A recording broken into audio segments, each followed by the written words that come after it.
Am I dreaming? So I'm constantly changing things in my personal rig, maybe just starting from the ground up, switching CPUs. Let's go ahead and boom, case is here, folks. We're gonna open that up and start assembling everything.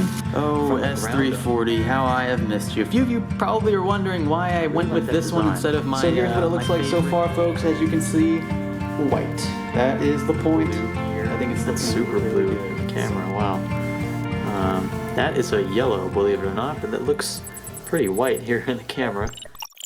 I present to you an unopened, brand spanking new NZXT S340. Yes, I know the box has been beat up in a few places, and yes, it has been retaped in a few places. That's because it was shipped just like this to my house. We had a few shipping issues early on, so it took a while for this case to get here. But I can happily report that the case inside of here is totally unmolested. This is the cleanest S340 I've seen since the first time I built in one nearly a decade ago. And the reason I know that is because I've already taken the case out of its box.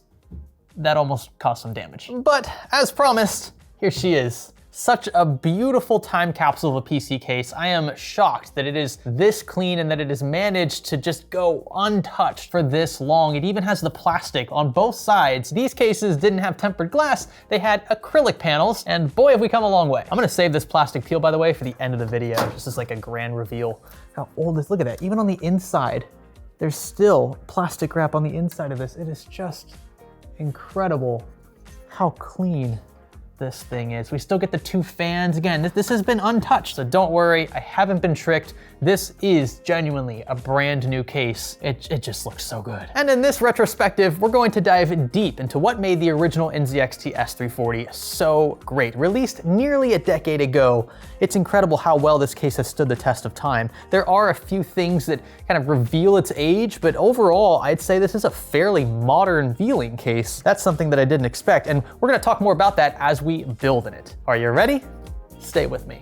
Be sure to swing by a Micro Center during their September clearance savings event with huge discounts on a variety of products, anything from gaming monitors to storage drives and even full-on desktop PCs. And browse even more savings before shopping in-store via their top deals page. Florida residents, recall Micro Center have just opened up their new Miami location, so be sure to swing by if you haven't already. And for the other side of the continent, I'm hearing word of an upcoming Santa Clara location, opening date TBD, but that sounds exciting. You can find some of the best deals around in PC tech at a Micro Center, so a new store is always great news. And if DIY isn't your thing, you can throw something together on their custom PC builder with its handy compatibility filter for same-day pickup with help from their expert technicians. Learn more about Micro Center's latest deals and news by clicking the links below.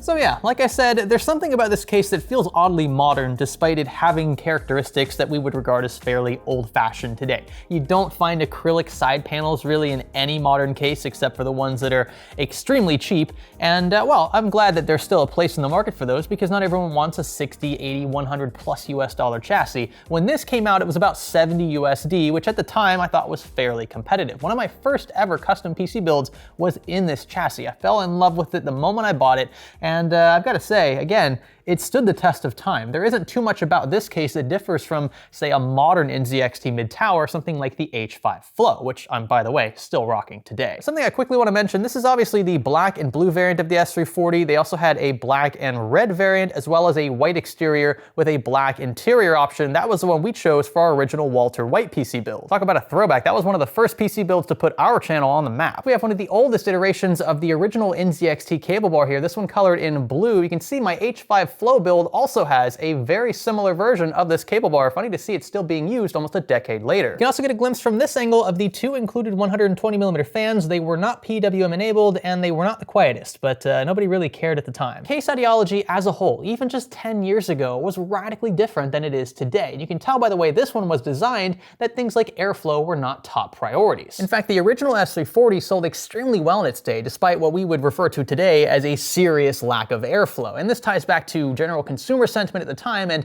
perhaps more specifically, reviewer sentiment. And to prove that point, I'm going to use the words of a very staunch airflow supporter today, Gamers Nexus. This is 10 years ago in reference to the original NZXT S340.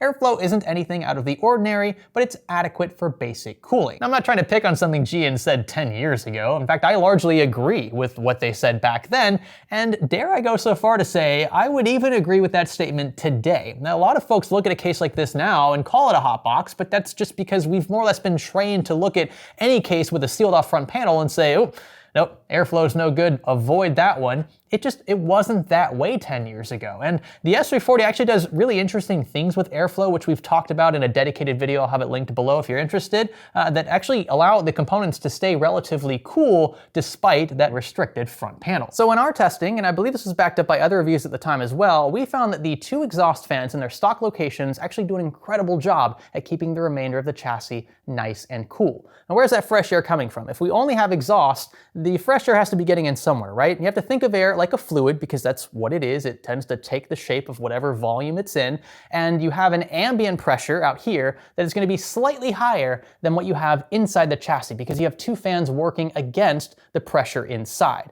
Well, remember, the NZXT S340 has a gap at the top of the front panel, has a gap at the bottom of the front panel, and there's plenty of perforation below the rear exhaust fan along the PCIe slot cover area. And that is where a lot of fresh air actually enters the case in our testing. This is what allows the graphics card to remain nice and cool despite running a negative pressure setup. Same goes for the CPU temps. Although we have a lot of that hot air being immediately exhausted, you still have to have fresh air come in, and that's passively brought in from the front panel because of the difference in pressure between ambient and inside the chassis. I don't intend for this to become a mini physics lesson or anything. In fact, there's still plenty more outside of airflow I wish to discuss about the S340 in this video. I just feel like I have to come to this case's defense a bit, because especially today, like modern PC builders who maybe weren't around 10 years ago to build a custom PC will look at a case like this with a sealed off front panel and immediately write it off. They'll say, oh, it's a hot box. I would never touch something like that, even if it was $50. And that's how a lot of them have been trained, because of the just sheer demand of modern components, how hot they tend to run, and how ideal they want their temperatures as a result. They want to be able to push those overclocks, right? And even 2 degrees Celsius difference is unacceptable. I'm here to say that if you actually care about 2 degrees Celsius,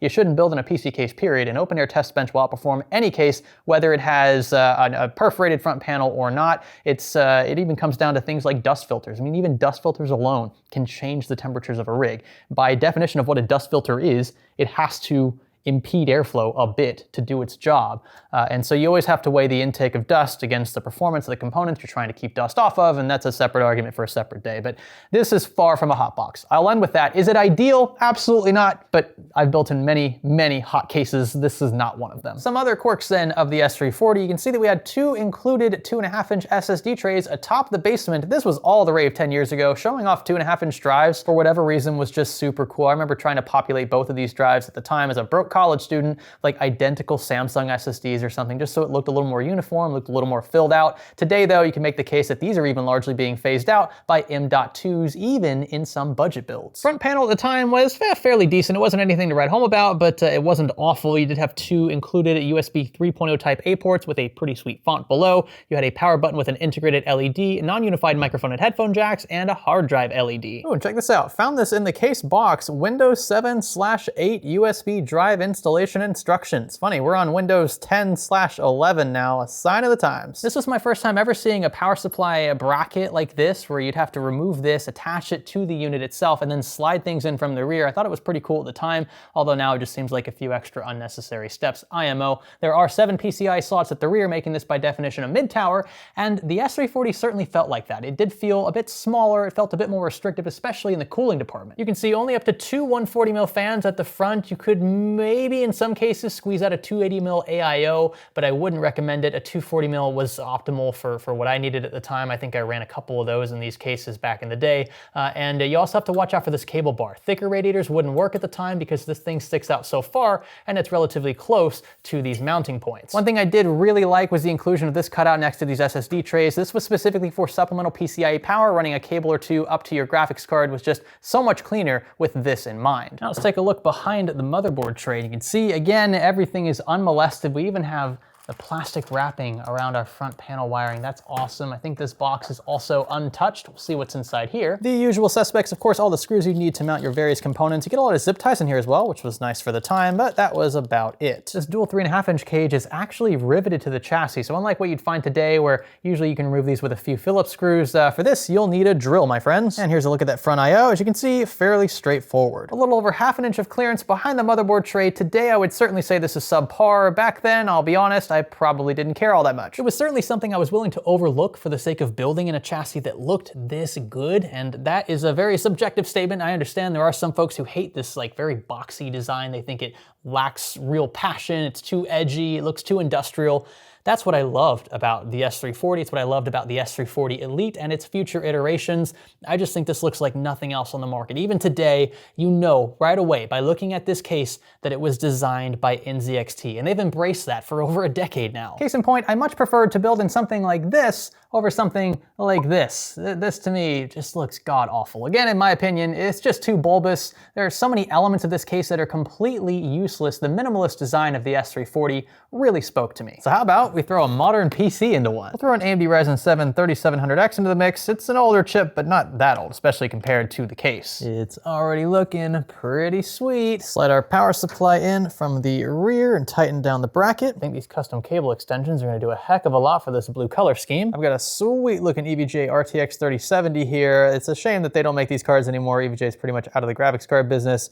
But man, is this thing sexy. We'll gently slot it in. You can see this case has so much room for larger graphics cards, and well, they weren't that big back in the day. But they're certainly getting larger, and we still have plenty of room to spare. Oh, whoops, you know what I just realized? There's a bit of red in this graphics card. I'm gonna pick something that's color neutral because I don't have a blue graphics card and I don't want clashing colors. I wanna make this thing right. I don't want to do it any injustice because of the color scheme of the case. Again, that's something I couldn't control, but I definitely don't want to clash that blue against something that clearly isn't blue. So how about an even bigger throwback with an EVGA GTX 1070 for the win? This would have been relevant around the time this case was popular, and you can see the FTW logo is actually blue, which fits our color scheme. Ah, yes, this to me looks so much better. A lot weaker, sure, but we're not building this for performance sake. This just aesthetically fits. Again, these cables should tie it all together, and I'm trying something different here with the combs. Wow, the right panel slid on fairly easy. That's always a good sign. And here we go. Some sweet, sweet peel.